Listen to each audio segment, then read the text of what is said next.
जय सीताराम दोस्तों। पिछली वीडियो में हमने चैप्टर नंबर 16 एंड किया है, जिसका नाम था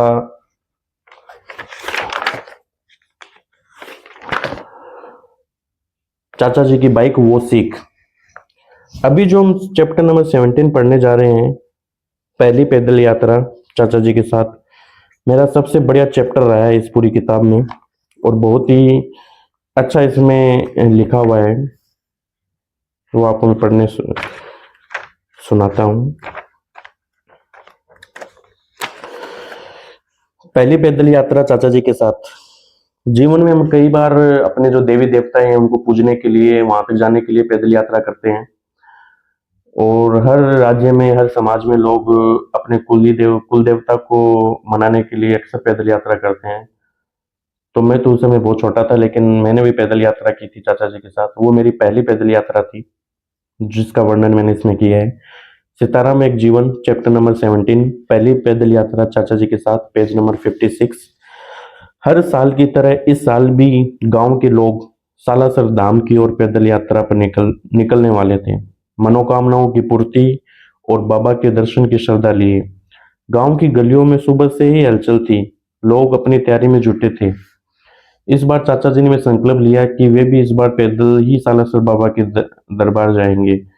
चाचा जी, चाची जी और परिवार के कुछ और सदस्य शाम को निकलने की तैयारी कर रहे थे। तभी मुझे पता चला कि वे पैदल यात्रा पर जा रहे हैं। और फिर क्या था, बचपन की जिद जाग उठी।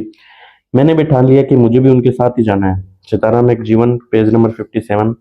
चाचा जी ने मुझे बहुत प्यार से समझाया, धाम बहुत दूर है बेटा, शाम को चलेंगे और सुबह तक पहुंचेंगे तो थक जाएगा, लेकिन जिद के आगे समझाना कब चलता है।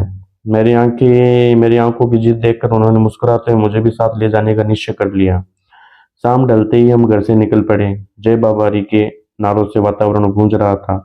रास्ते में लोग मिलते जा रहे थे, बच्चे, जवान, महिलाएं, बुजुर्ग, सब एक ही लक्ष्य लिए बाबा के दर्शन की आस में कदम बढ़ा रहे थे। कई लोगों ने केसरी या झंडियां बैग में बांध रखी थी, जो उनकी आस्था का प्रतीक थी। और चाचा जी, वे भी नंगे पांव चल रहे थे, बिना चप्पल। उनके चेहरे पर थकान नहीं बल्कि भक्ति की चमक थी। ये देखकर समझ में आता था कि श्रद्धा जब सच्ची हो तो शरीर खुद शक्ति बन जाता है। सितारा में एक जीवन, पेज नंबर 58। वो यात्रा किसी मेले से कम नहीं लग रही थी। रास्ते में लोग डीजे लेकर भी चल रहे थे, नाचते गाते हंसते, और बाबा का नाम गूंजता जा रहा था हर दिशा में। जैसे जैसे हम खेतों से गुजरते, रात गहराती गई। करीब रात के 1 बज चुके थे। कई किलोमीटर चलने के बाद अब मेरे पैरों में बहुत दर्द होने लगा था। हम जब एक जगह बैठे जहाँ भंडारा लगा था, वहां पानी पिया, थोड़ी देर आराम किया और फिर जब दोबारा चले तो धीरे धीरे रात की कालीमा में उजाला घूमने लगा। सुबह होने वाली थी। दूर से बाबा सालासर के मंदिर का गेट दिखाई देने लगा। मैंने थकते हुए पूछा, चाचा जी और कितना चलना है। चाचा जी मुस्कुराते हुए बोले, थोड़ी दूर और, पहले मेरे ससुराल चलेंगे, वहां नहाएंगे, फिर बाबा के दर्शन करेंगे। ससुराल पहुंचकर जब हमने स्नान किया तो ऐसा लगा जैसे एक नई ऊर्जा शरीर में भर गई हो। और फिर हम बाबा के दरबार पहुंचे। सितारा में एक जीवन, पेज नंबर 59। जैसे ही हमने दरबार में कदम रखा, एक अजीब सा सुकून दिल को छू गया। चारों ओर भक्ति का माहौल, श्रद्धालुओं की आवाजें, घंटियों की मधुर ध्वनि, हर चीज जैसे आत्मा को शांत कर रही थी। बाबा का दर्शन हुआ, वह क्षण जैसे थम सा गया हो। उनकी आंखों में झांककर ऐसा लगा मानो सारी पीड़ा, चिंता, दुख स्वतः ही समाप्त हो गए हो। आंखें नम हो गई पर मन आनंदित था। धन्य हो गए थे हम। उस पल हम किसी और ही दुनिया में थे, भक्ति में लीन हो चुके थे। ना कोई चाह, ना कोई मांग, बस एक आत्मिक जुड़ाव था जो बाबा से हो गया था।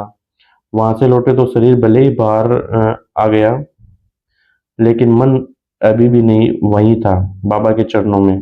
पूरी यात्रा के दौरान चाचा जी के साथ चलना, उनके अनुभव सुनना, रास्ते में गांव वालों से उनकी आत्मीय बातचीत, ये सब मेरे लिए एक चलती फिरती पाठशाला जैसी थी। उन्होंने बिना कुछ कहे बहुत कुछ सिखा दिया। यह मेरी जिंदगी की पहली पैदल यात्रा थी। उस यात्रा का हर पल मैंने दिल में संजो कर रखा है।